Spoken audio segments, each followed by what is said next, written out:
కాకినాడ జిల్లా తునిలో చిన్నారి అదృశ్యమై నెల రోజులు గడిచింది. అయినా ఇంతవరకు చిన్నారి ఏమైందో చిన్న క్లూ కూడా లభించలేదు. చిన్నారి జ్ఞానేశ్వరి కిడ్నాప్ అయిందా, లేక ఏ క్రూర జంతువైనా బలైందా అన్నది కూడా క్లారిటీ లేదు. పోలీసులు మాత్రం నెల రోజులుగా చిన్నారి ఆచూకీ కోసం అహర్నిశలు పనిచేస్తున్నారు. ముమ్మర గాలింపు చర్యలు చేపట్టారు. అయినా ఇప్పటి వరకు జ్ఞానేశ్వరి మిస్సింగ్ మిస్టరీ వీడలేదు. చిన్న ఆధారం కూడా లభించలేదని చిన్నారి తల్లిదండ్రులు కుంగిపోతున్నారు. అదృశ్యమైన రోజు రాత్రి నుంచే పోలీసులు గాలింపు చేపట్టారు. జాగిలాలు వెతికాయి.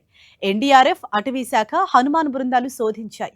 కొండా తోట ప్రాంతాన్ని థర్మల్ డ్రోన్లతో పరిశీలించారు. సీసీ కెమెరాలు, 7 టవర్ల పరిధిలో వందలాది ఫోన్ కాల్స్ ను విశ్లేషించారు. సమీపంలో నేల, బోరుబావులు, చెరువులను వెతికారు. అనుమానితులను ఆరా తీశారు. తండ్రికి బయట వ్యక్తులతో ఉన్న వ్యాపార, ఆర్థిక, ఇతర వ్యక్తులను పోలీసులు ఆరా తీశారు. చిన్నారి కాళ్లకున్న వెండి పట్టీలు, మెడలో వెండి బిళ్ళ ఎక్కడైనా లభ్యమవుతుందా అనే కోణంలోనూ పోలీసులు దర్యాప్తు చేస్తున్నారు. కొండపై జీడిపిక్కలు ఏరుకునేందుకు వచ్చే వారి ప్రాంతాలు, తల్లి స్వగ్రామం, సమీప గ్రామాల్లోనూ ఆరా తీశారు. చిన్నారి ఆచూకీ తెలిపితే ₹1,00,000 బహుమతి ఇవ్వనున్నట్లు ప్రకటించారు. అయినా చిన్నారి జాడ మాత్రం తెలియటం లేదు. ఇదిలా ఉంటే జ్ఞానేశ్వరి అదృశ్యమైన రోజున గ్రామంలో తిరిగిన ఓ కారుపై కుటుంబ సభ్యులు అనుమానం వ్యక్తం చేస్తున్నారు. అయితే అదే కారు నర్సీపట్నం వద్ద తనను ఢీకొట్టిందని జ్ఞానేశ్వరికి బంధువు, వరుసకు తాతయ్య అయిన కోటేశ్వరరావు చెబుతున్నారు. తనను ఢీకొట్టిన కారు గత నెల 6న చిన్నారి అదృశ్యమైన సమయంలో గ్రామంలోని తిరిగిందని గాయపడ్డ వ్యక్తి తెలపటంతో ఈ కేసులో ఒక్కసారిగా మరో పరిణామం చోటు చేసుకుంది. దీనిపై సోమవారం అర్ధరాత్రి కోటేశ్వరరావు ఓ వీడియో విడుదల చేశారు. చిన్నారి తప్పిపోయిన రోజు కనిపించిన కారు, తనను ఢీకొన్న కారు ఒకటేనని పొరపాటున చెప్పానన్నారు. తాను కారు నెంబర్ సరిగ్గా చూడలేదన్నారు. ఆ కారు, ఈ కారు ఒకటి కాదన్నారు. తనకు జరిగింది ప్రమాదమేనని, ఎవరూ కారుతో దాడి చేయలేదని వీడియోలో స్పష్టం చేశారు. చిన్నారి అదృశ్యమైన సమయంలో గ్రామంలో తిరిగిన కారును సీసీ కెమెరాల ద్వారా దర్యాప్తులో అప్పట్లోనే గుర్తించామని సీఐ చెన్నకేశవరావు తెలిపారు.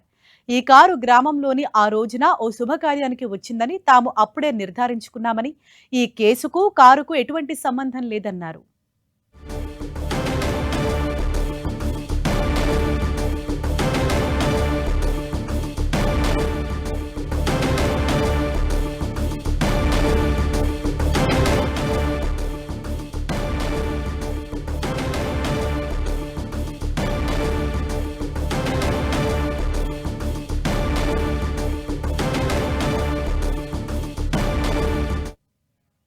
నెల రోజులైనా చిన్నారి జాడ తెలియకపోవడంతో కుటుంబ సభ్యులు, బంధువులు ఆందోళనకు గురవుతున్నారు. చిన్నారి తండ్రి సుంకర గణేష్ తన కూతురి ఆచూకీ కోసం వెతకని ప్లేస్ లేదు. ఏజెన్సీ ప్రాంతాలైన చింతపల్లి, పాడేరు, సీలేరు ప్రాంతాల్లో చిన్నారి కోసం గాలించి గోడపత్రికలు అంటించారు. అయినా చిన్నారి జాడ తెలియలేదు. అయితే ఎక్కడో ఒక దగ్గర తమ కూతురు క్షేమంగా ఉంటుందన్న ఆశ వారిలో ఉంది.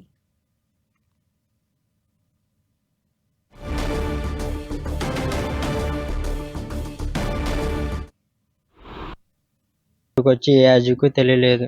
అలాగని పోలీసులు కూడా ఎంక్వైరీ చేస్తున్నారు, పాంప్లెట్లు పెంచుతున్నారు, అంటిస్తున్నారు బస్ స్టాండ్లో. అది అలా మేము కూడా ఘాటి సైడ్, లంసింగు, పొలమంద అన్నీ తిరిగాం. అయినా సరే ఏ అజుకు దొరకలేదు. మేము కూడా మా ప్రయత్నం మేము చేస్తున్నాం, కానీ ఎటువంటి అజుకు తెలియట్లేదు అసలు. కళ్యాణ్ గారు కూడా చాలా టీం అది పంపించి చాలా ఎంక్వైరీ చేశారు. అనిత మేడం గారు కూడా వచ్చి మీ పాప ఎక్కడికి వెళ్ళిపోదో, క్షేమంగా ఎక్కడున్నా తీసుకొస్తామని భరోసా ఇచ్చి చాలా హెల్ప్ చేశారు. అలాగని ఇప్పుడు కూడా ఎక్కడ వదలలేదు. 1 నెల అయినా సరే ఇంకా ప్రయత్నం చేస్తున్నారు. పాప అసలు వదిలి 5 నిమిషాలు కూడా ఉండలేని పాప ఇప్పుడు నెల రోజులు అవుతుంది. ఎలా ఉందో ఏటో తెలియట్లేదు.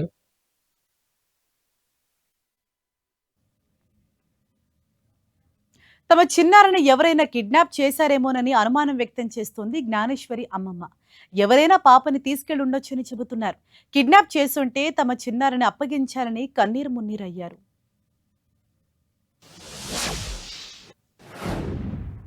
పాప అలా అమ్మమ్మని గారినండి నేను దయచేసి పాపని ఎవరిని తీసుకెళ్ళా, ఎవరు కిడ్నాప్ చేసినా వాళ్ళు దగ్గర వాళ్ళు తీసుకెళ్ళా, దూరపు వాళ్ళు తీసుకెళ్ళి ఎవరు తీసుకెళ్ళా మా పాపని మాకు అప్పచెప్తారని మేము అనుకుంటున్నామండి. మరి కావాలని పగున్న వాళ్ళే చేశారో, కానీ మా అల్లుడితో తిరిగిన వాళ్ళే చేశారో, కావాలని పగ పెట్టిన వాళ్ళే చేశారో, కానీ ఎవరో తెలియలేదండి. ఎక్కడున్నా సరే కానీ దయచేసి ఆ తల్లి తండ్రిని ఇబ్బంది పెట్టకుండా మాలాంటి పేదోళ్ళు మరిచి దయచేసి ఇబ్బంది పెట్టకుండా మా పిల్లని మాకు అప్పచెప్తున్నారని మరీ మరీ కోరుకుంటున్నాం. చిన్నారి కోసం తెలిసిన చోటల్లా వెతికామంటున్నారు జ్ఞానేశ్వరి నానమ్మ. తమ కుటుంబ సభ్యులు అన్ని చోట్ల వెతికారని తెలిపారు. మరి పాప ఎక్కడ ఉన్నదన్నది మాకు అర్థం అవ్వట్లేదండి. ఏ జాడ కనిపించక మాకు చాలా బాధ అనిపిస్తుందండి.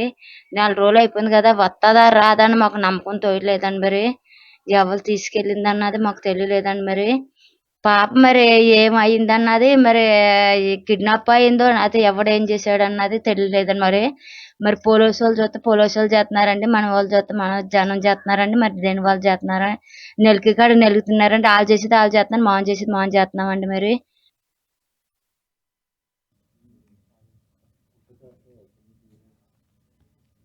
పాపకి తాతయ్య వరుసైన కోటేశ్వరరావు మాట్లాడుతూ పాప కనబడుతుందని ఏజెన్సీ ప్రాంతాలు పట్టణాలు మొత్తం తిరిగానని, పాప దొరుకుతుందని ఆశతో ఇప్పటికీ ఎదురు చూస్తున్నామని ఆయన తెలిపారు.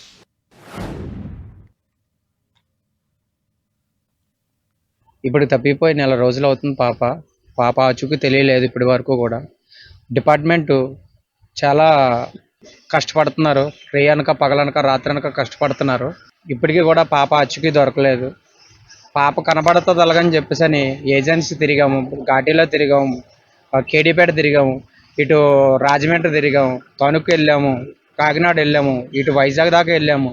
ఎక్కడైనా దొరుకుతుందని ఒక చిన్న ఆశతోటి తిరిగాము. ఎక్కడ పాప ఆచూకీ దొరకలేదు. దొరుకుతుందన్న ఆశతోటి ఇప్పటికీ కూడా వెయిట్ చేస్తున్నాం.